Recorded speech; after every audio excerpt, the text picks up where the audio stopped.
Diabetes শুধু শরীরেই নয়, চোখের ওপরও মারাত্মক প্রভাব ফেলে।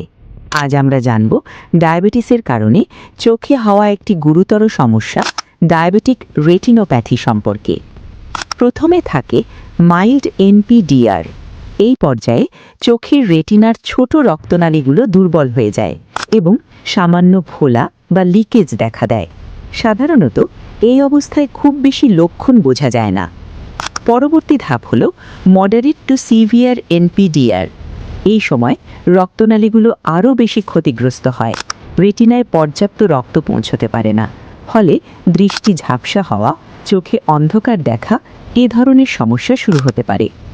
সবচেয়ে ঝুঁকিপূর্ণ ধাপ হল প্রলিফারেটিভ ডায়াবেটিক রেটিনোপ্যাথি বা পিডিআর।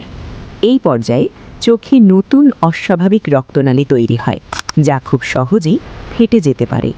এর ফলে হতে পারে চোখের ভিতরে রক্তক্ষরণ, যাকে বলা হয় ভিট্রিয়াস হেমারেজ।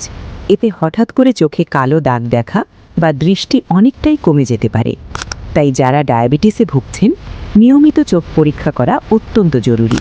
প্রয়োজনে অভিজ্ঞ চক্ষু বিশেষজ্ঞের পরামর্শ নিন এবং নিজের দৃষ্টিশক্তি সুরক্ষিত রাখুন। ডাক্তার মোহাম্মদ মাকসুদে মাওলা, চক্ষু বিশেষজ্ঞ, রেটিনা, লেজার ও ফ্যাকো সার্জন, কনসালটেন্ট ও লং টার্ম ভিট্রিও রেটিনা ফেলো, জাতীয় চক্ষু বিজ্ঞান ইনস্টিটিউট ও হসপিটাল। স্ক্রিনে দেওয়া ঠিকানায় আজই যোগাযোগ করুন।